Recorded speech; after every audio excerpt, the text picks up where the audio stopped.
Bab 117 Sial. Aku tidak percaya bahwa sekelompok hantu mati masih sangat kuat. Kalian semua. Enyahlah, emosi berlemak itu tiba-tiba menyala. Dia membelah kerumunan dan menuju ke dinding batu. Celestial Purse. Jin Dabao membuka kipas lipat emas di tangannya. Seorang sarjana emas muncul di belakangnya. Ki yang benar langsung menyebar ke seluruh lingkungan. Ini juga aura seorang sage. Senjata suci kuno. Lemak ini sebenarnya memiliki senjata suci. Namun, dao yang dikandungnya sepertinya tidak lengkap. Senjata suci ini rusak parah. Meski begitu, itu masih sangat kuat. Itu seharusnya cukup untuk bertarung dengan sage kuno ledakan. Ledakan.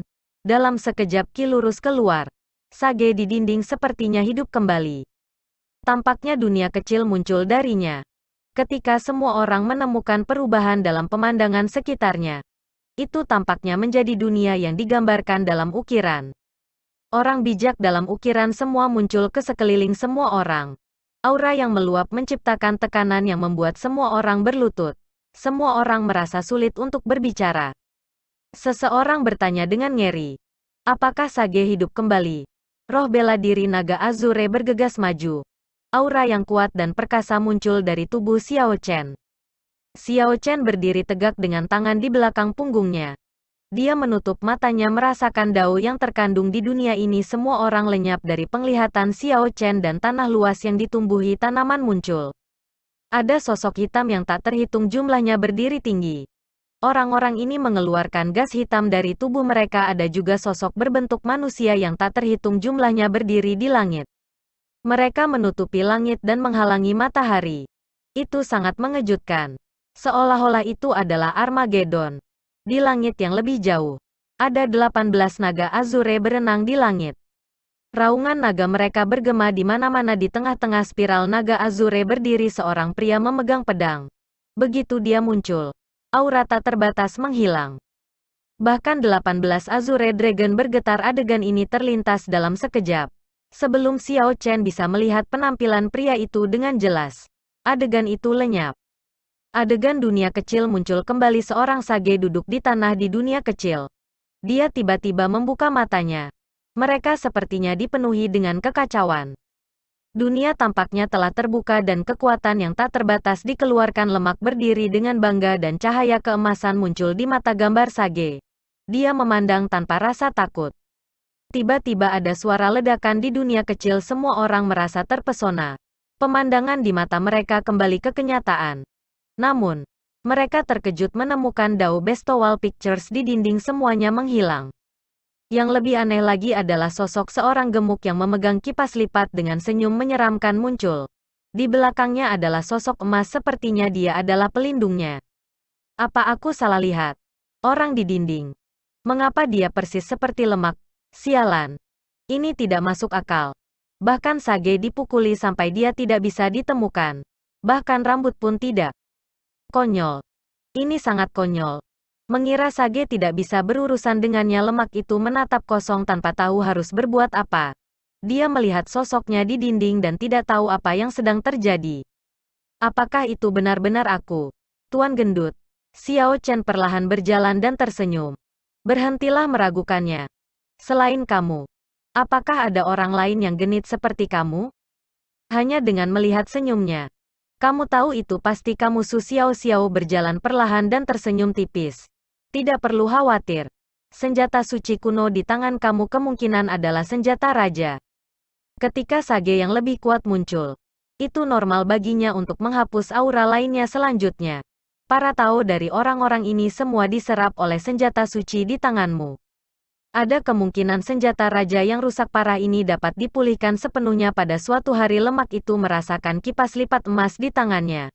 Setelah sekian lama, dia melihat ke dinding dan tertawa keras. Gambar ini tidak terlalu buruk.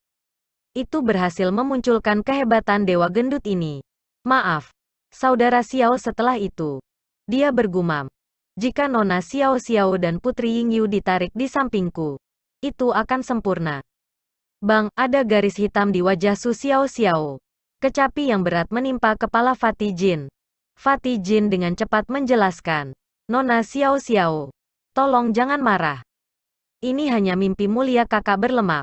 Aku tidak punya niat mencemarkan nama baik kamu. Semakin dia menjelaskan, semakin buruk yang didapat.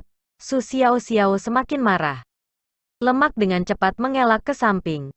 Ketika orang-orang di sekitar Lemak mendengar bahwa kipas lipat itu sebenarnya adalah senjata raja, sinar serakah muncul di mata mereka. Ketika si gemuk memperhatikan situasinya, dia berteriak dengan marah. Apa yang kamu lihat? Apakah kamu percaya Lord Fat ini akan memotong daging kamu saat kamu hidup? Cepat menjalankan. Lemak akan mencabut bulu lagi. Sialan cabul. Kerumunan itu memikirkan reputasi orang gemuk itu dan juga mendengar ancaman dalam kata-katanya. Mereka segera meninggalkan keserakahan mereka untuk senjata raja dan melarikan diri ketika Lemak itu mendengar itu. Dia sangat marah. Dia gemetar. Dia berteriak keras. Siapa yang mengatakan itu? Diam, jika kamu berani. Maka jangan lari. Sial, Tuan Gendut ini bukan orang seperti itu. Xiao Chen menahan keinginan untuk tertawa dan menepuk pundak yang berlemak itu. Berhentilah berteriak. Semua orang sudah takut padamu. Ayo pergi.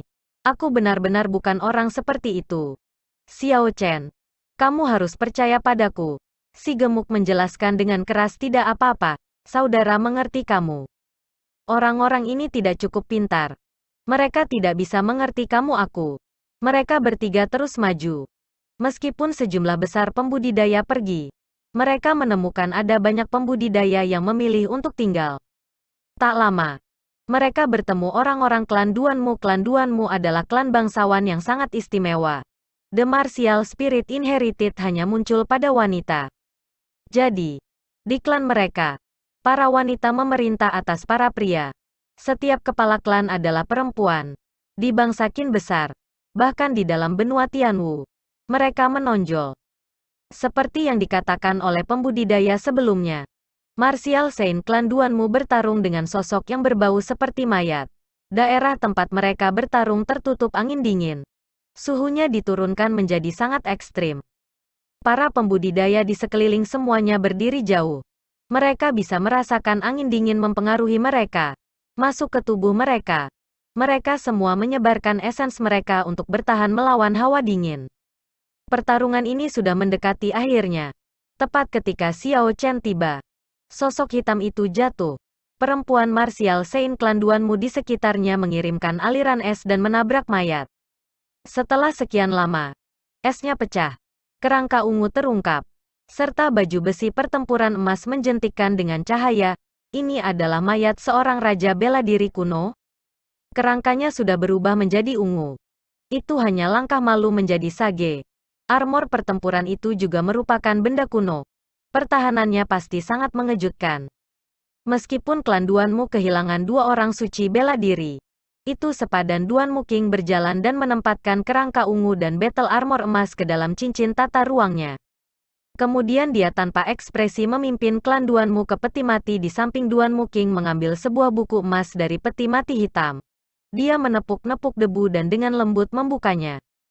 Ketika buku itu dibuka, itu memancarkan cahaya redup. Kata-kata emas yang tak terhitung jumlahnya melayang keluar dari buku. Mereka penuh sesak, seperti tulisan suci. Sayangnya, tidak ada seorang pun di sini yang memahami teks kuno itu. Namun, Dao yang berfluktuasi memberitahu orang-orang bahwa ini bukan objek biasa. Klan Duanmu telah menghasilkan besar saat ini. Mereka benar-benar memperoleh teknik bela diri kuno. Kami hanya tidak tahu teknik marsial seperti apa itu. Terlepas dari jenisnya, teknik bela diri yang dimakamkan dengan Raja Bela Diri kuno tidak biasa. Ini adalah kata-kata kuno. Aku sebenarnya tidak bisa mengerti mereka. Mengutuk, Xiao Chen berpikir. Kata-kata kuno yang melayang di udara ini sebenarnya adalah karakter tradisional Tiongkok tentang bumi. Dia dengan cepat memperhatikan dengan seksama dan mengingat semua kata yang mengambang di udara. Duanmu King menatap kata-kata kuno yang melayang di udara. Dia sedikit mengernyit, bergumam pada dirinya sendiri. Itu semua adalah kata-kata kuno. Aku ingin tahu apakah para tetua di klan mampu menerjemahkannya sepenuhnya? Persis saat Duanmu King hendak menempatkan teknik bela diri kuno ke dalam cincin tata ruangnya. Seorang martial saint berpakaian biru yang tersembunyi di kerumunan tiba-tiba melompat keluar dan meluncurkan dirinya di Duan Muking.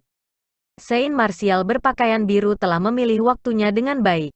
Dia tidak menargetkan saat dia pertama kali mendapatkan teknik bela diri kuno, atau kapan saja setelah itu.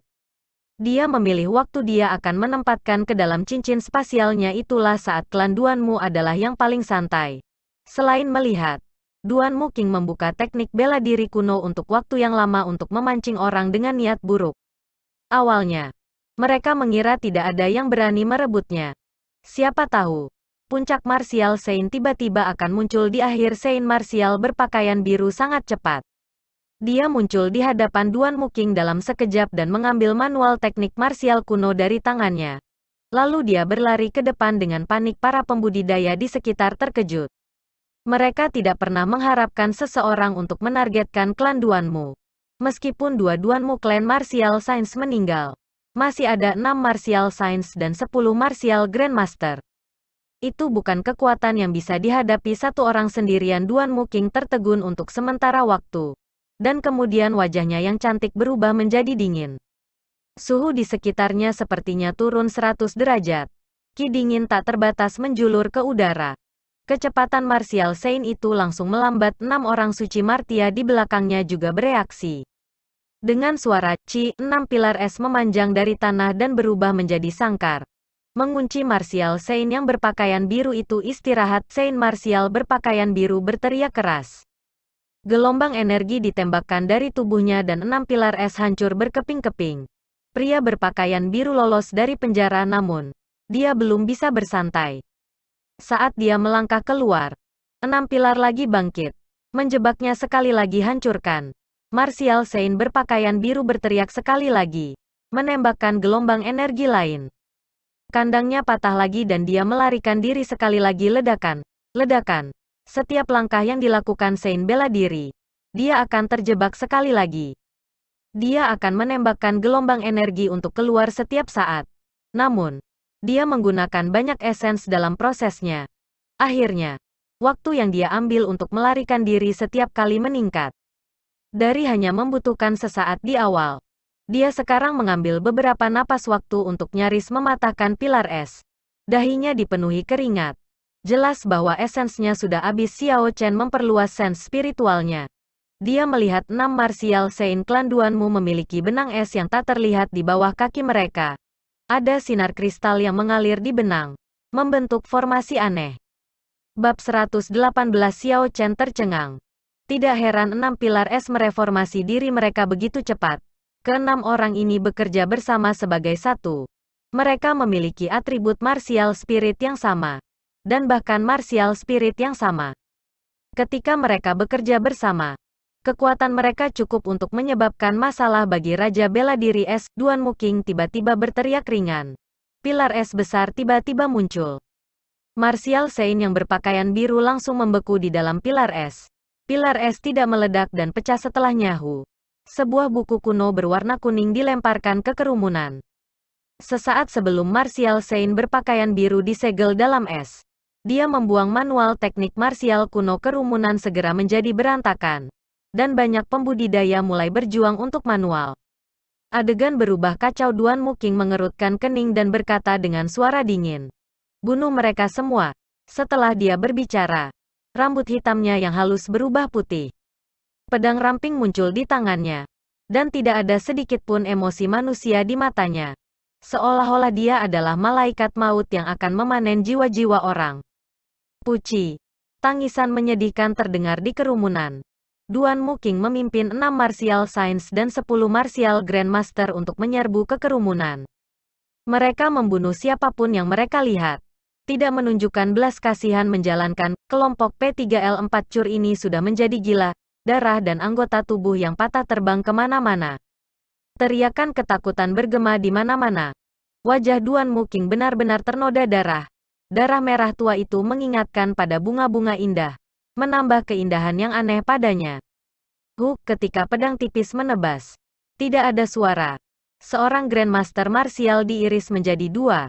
Duan Muking tetap tanpa ekspresi saat dia menarik pedangnya dan menusuk jantung guru bela diri di depannya.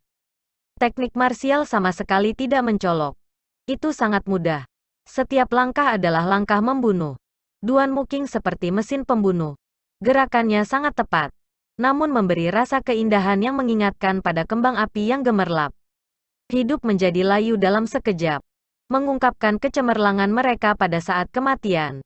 Ini adalah seni kematian. Udara dingin memenuhi tempat itu ketika cahaya dingin berkedip. Lingkungan sekarang menyerupai gua es. Kecepatan pembudidaya melambat secara signifikan. Namun, kecepatan klan Duanmu tampaknya tidak terpengaruh. Pertarungan pahit ini hanyalah pertempuran satu sisi. Lemak memucat, dan dia berkata dengan ketakutan yang tersisa di hatinya. Wanita ini benar-benar menakutkan. Dia tidak menunjukkan belas kasihan ketika ekspresi pembunuh bahkan tidak berubah. Apakah kehidupan manusia lebih berharga daripada semut di matanya? Su Xiaoxiao tidak terlalu terkejut. Dia menghela nafas. Ratu klan Duanmu harus menumbuhkan mantra es yang sangat besar. Kultivator harus mampu memotong semua emosinya. Jika tidak, dia tidak akan pernah berkultivasi dengan sempurna. Ketika aku melihat Duan Muking di masa lalu, masih mungkin untuk melihat senyumnya. Xiao Chen sedikit terheran-heran di dalam hatinya. Untuk berpikir ada teknik ekstrim di dunia ini sehingga pembudidaya harus memotong semua emosi. Itu sangat kejam. Xiao Chen sekarang menatap Duan Muking dengan simpati puci. Duan Muking melambaikan pedangnya dengan santai dan membunuh pembudidaya terakhir. Dia perlahan-lahan mengambil manual kuno berwarna kuning di tanah. Tatapannya tiba-tiba beralih ke kelompok 3. Dia bergerak santai ke arah mereka. Mereka bertiga bisa merasakan hembusan angin dingin. Dingin yang mampu menembus ke hati mereka. Teknik bela diri ini untukmu. Beri aku Spirit Fox. Duan Muking berkata dengan suara dingin ketika dia mengulurkan manual teknik marsial kuning ke Xiao Chen. Xiao Chen tersenyum pahit pada dirinya sendiri. Memikirkan bahwa aku pikir dia menyedihkan. Adakah yang membenci orangnya yang menyedihkan? Xiao Chen tidak ragu untuk menolak. Maaf, Xiao Bai bukan komoditas.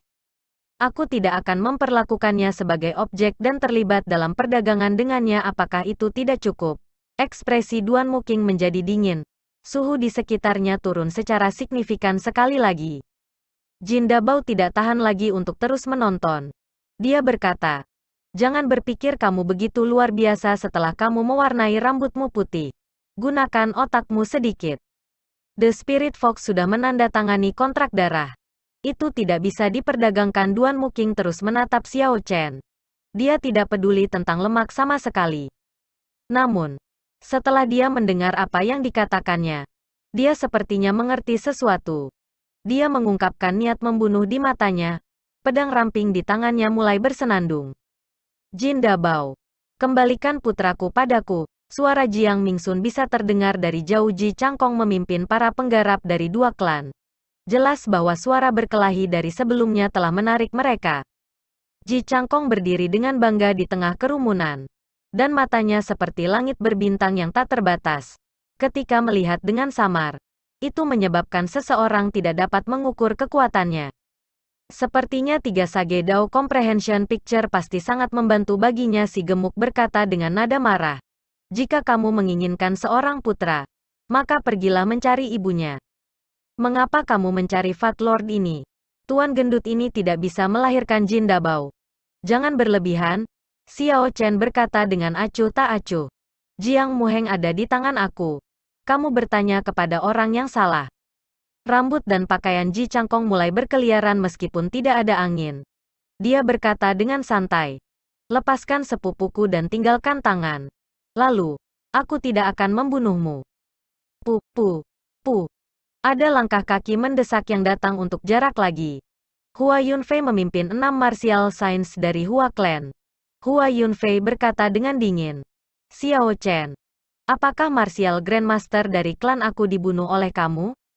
Setelah membunuh orang-orang dari Hua Clan aku, kamu bisa melupakan meninggalkan istana bawah tanah ini hidup-hidup. Xiao Chen menatap orang-orang dari 3 klan bangsawan dengan dingin. Duan Muking, Ji Changkong, Hua Yunfei, dan banyak pembudidaya di belakang mereka semua menatapnya.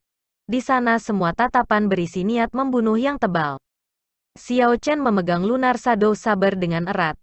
Lengkungan listrik menari-nari di atas pedang saat kekuatan dari inti iblis peringkat 6 benar-benar dilepaskan. Dia tersenyum dingin. Bukankah tujuanmu untuk membunuhku? Mengapa kamu mencari banyak alasan? Siapa yang lebih dulu? Kepalaku ada di sini. Mari kita lihat siapa yang bisa mendapatkannya. Kerumunan itu diam. Mereka semua tahu tentang kekuatan Xiao Chen. Dalam situasi yang mengerikan, dia pasti akan menggunakan langkah bunuh diri untuk membunuh mereka. Karena ketakutan di hati mereka, tidak ada yang berani melakukan langkah pertama. Guyi Markis akan datang untuk kepalamu. Tombak panjang keemasan muncul tanpa peringatan. Itu mengenai dada Xiao Chen dengan suara keras. Kemeja di depan dadanya segera pecah. Armor pertempuran emas terungkap.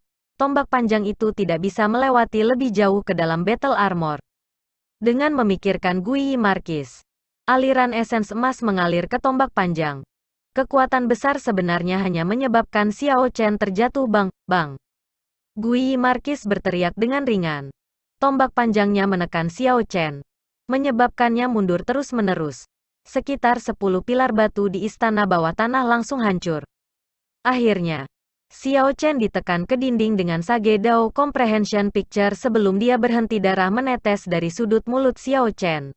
Dia memandangi Guyi Markis dengan rasa ingin tahu dan bertanya, "Aku tidak punya dendam denganmu. Mengapa kamu ingin membunuhku?" Itu tidak masuk akal baginya. Duan Muking, Hua Yunfei, dan Ji Changkong punya banyak alasan untuk membunuhku.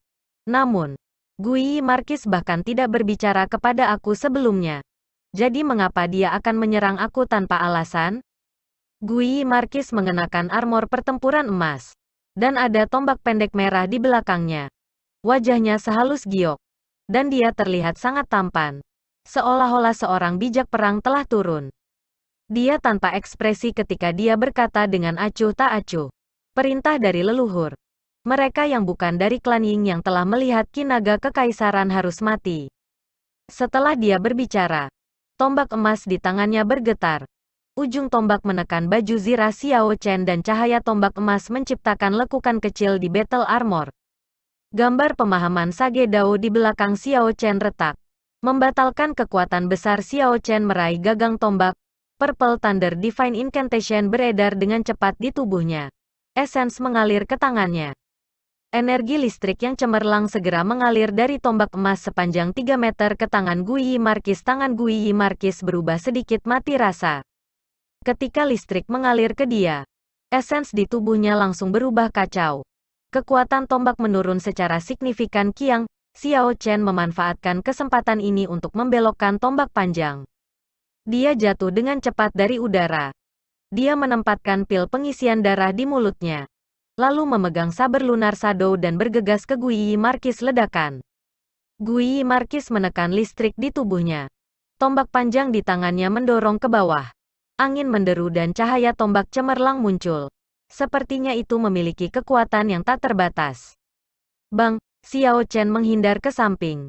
Tombak panjang mendarat di tanah dan menciptakan kawah, pecahan batu dan debu yang tak terhitung jumlahnya ditendang. Tombak panjang menyapu secara horizontal, dan lapisan debu dipisahkan. Seolah-olah itu diiris menjadi 2 bagian. Tombak panjang Guyi Markis panjangnya 3 meter. Selain cahaya tombak, ia berhasil membersihkan radius 10 meter di sekitarnya. Dengan area serangan yang begitu luas, Xiao Chen tidak punya cara untuk menghindar ke kiri atau kanan. Dia hanya bisa melompat ke udara untuk menghindar.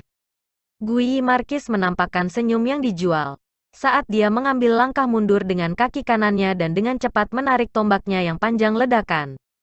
Ledakan. Guyi Markis menggenggam gagang tombak dan menerapkannya. Tombak panjang yang ditarik keluar seperti naga banjir. Itu meraung di Xiao Chen di udara. Dalam sekejap, ratusan tombak bermunculan ketika dihadapkan dengan banyak gambar. Tombak emas yang mempesona. Pikiran Xiao Chen berputar-putar. Dia tahu bahwa setiap gambar tombak itu nyata. Mereka semua membawa niat membunuh tanpa batas.